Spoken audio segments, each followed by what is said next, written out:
DC News Now. We're looking at a warm-up as we head into your Valentine's weekend, but there's also some rain on the way. We'll time out when you might need to grab the umbrellas.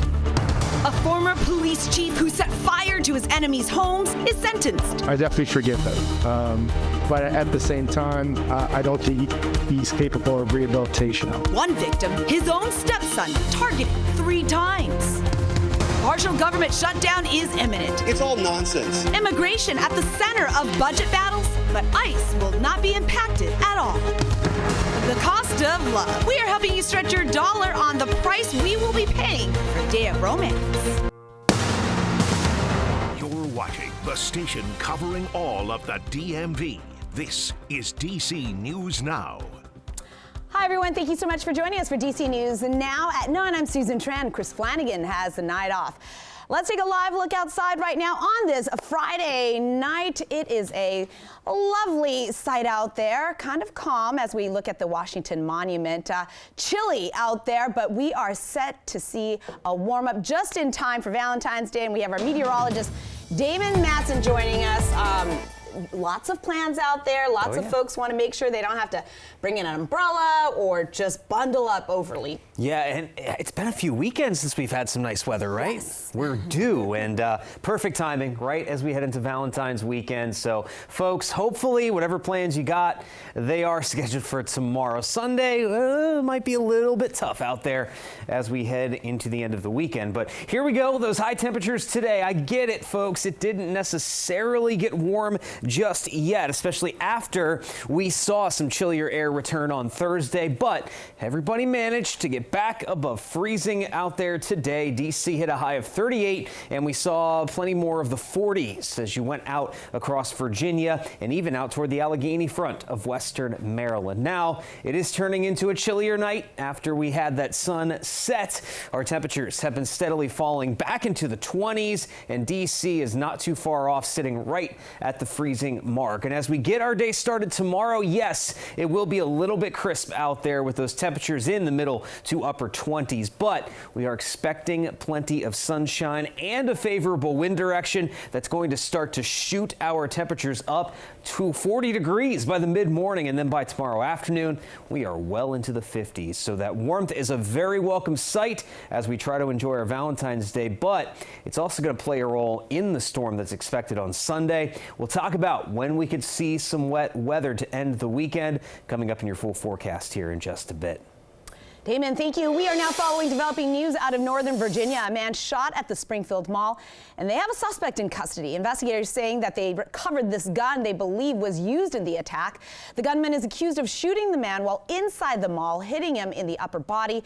He was rushed to the hospital and will be okay. Now, just last month, police arrested a man for pulling out a gun in a store at the very same mall, and we're going to continue to follow this latest development and bring you the very latest on air and online at dcnewsnow.com.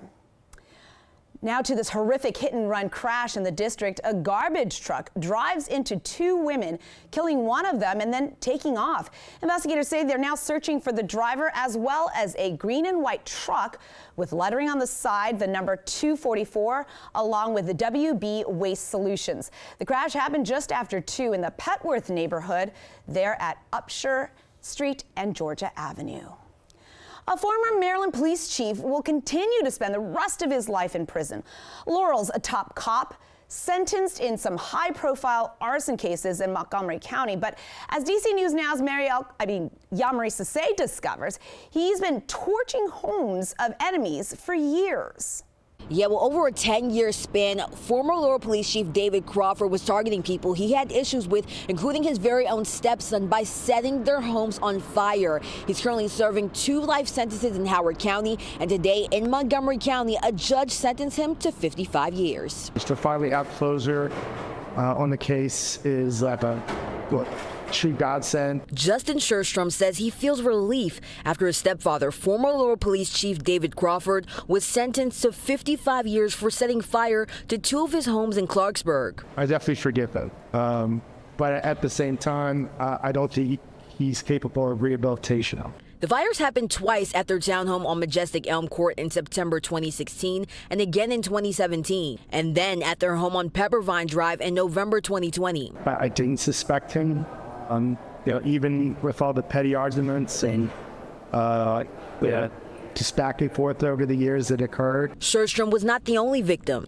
Investigators say Crawford set fires at the homes of people he had conflicts with across Charles, Howard, Prince George's, and Montgomery County from 2011 through 2020. Surveillance video shows him pouring gallons of gasoline right before using a stick wrapped in cloth to set the fire. If he didn't get a promotion from you and it was overlooked, you would become a target. If he had a dispute with you over some school board matter, you would become a target. Crawford was previously sentenced to life in prison in Howard County, and on Friday he received an additional 55-year sentence in Montgomery County for first and second degree arson. Crawford will serve his 55-year sentence concurrently with his 2 life sentences in Howard County. Reporting in Rockville, Maryland, I'm Yamari Sase, DC News Now. Now to the woman at the center of an au pair affair double murder trial is sentenced to 10 years in prison.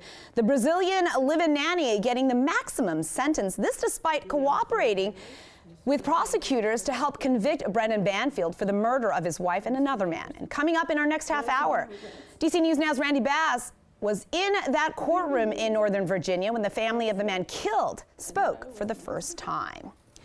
A fire in Maryland damaging several stores over at the Clarksburg Outlets. Montgomery County officials are saying that the fire started in the back of the Talbot's outlet store.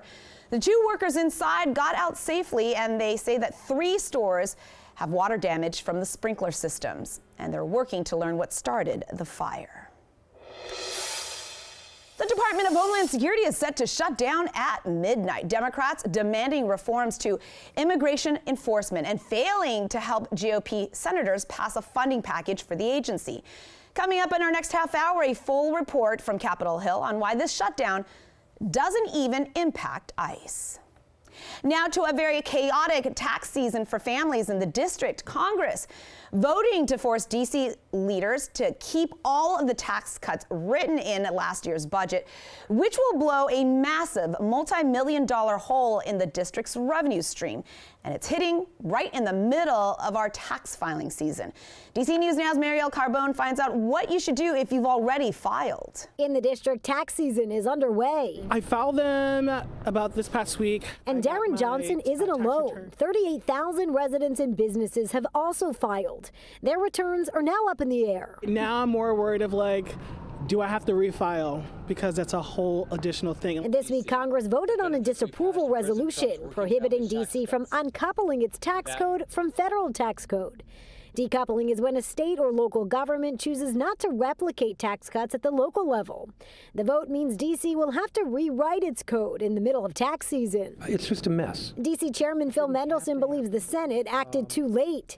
Its vote coming about 12 hours after he believes the 30-day congressional review period on D.C. legislation expired. Well, it's my view that what the Congress did was, by its own terms, too late. At this point, it's unclear if D.C. will fight this in court. It's difficult to say what our next step would be. We're dealing with a vindictive Congress. We're dealing with a vindictive White House. So what should taxpayers do? Well, you can't stop the mailbox. As of Friday, D.C. CFO is still processing tax returns under the current D.C. tax code. If you've already filed or you're about to file, go ahead and file. Michael Linden is a senior policy fellow with the Washington Center for Economic Growth. There is a chance that you will have to refile, but that might not be settled for quite a while. It took me over an hour to do them already. So having to redo them will be, 1, a waste of time, and then 2, what's the point?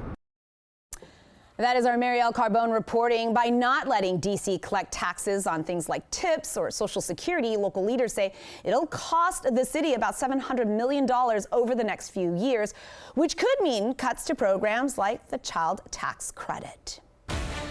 DC News Now. Is your local election headquarters a big win for Virginia Democrats? The Commonwealth's highest court allowing the next steps in Democrats' redistricting plan. The justice's ruling allows voters to decide on April 21st if Democrats can implement their new congressional map featuring 10 seats that would highly favor their party, with only one district leaning Republican.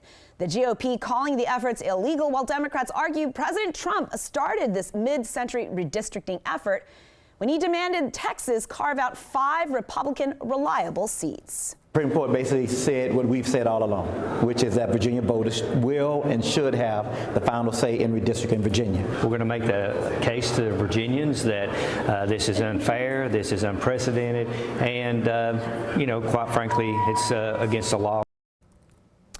This is not the end. Even if the voters pass the new maps in April, the Virginia Supreme Court will still have to make the final decision on the legality of the whole redistricting effort. We are helping you stretch your dollar. There could be affordable health-based housing coming to Virginia. Both the Senate and House delegates passing legislation to allow religious organizations to build housing on land that they own without any special permits.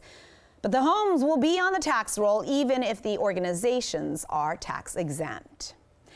The votes are in. The newest Asian elephant at the National Zoo has a name. Meet Linh Mai, which means spirit blossom in Vietnamese. For $5, people got a chance to vote on the name, and the zoo raised nearly $60,000 for its Asian elephant conservation program. Linh Mai is the first Asian elephant calf born at the zoo in nearly a quarter century, and they are endangered with fewer than 50,000 left in the wild. You will be able to meet this cute little girl, or big girl, in the spring.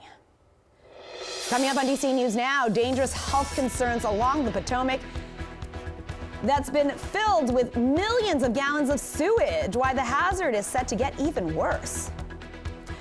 Our native son going for gold. Ilian Milenin attempting 7 quad jumps, but they may have been too big of a leap. Then ahead at 9:30, sentencing day for the nanny at the center of the au pair affair double murder trial, the unexpected ruling from the judge.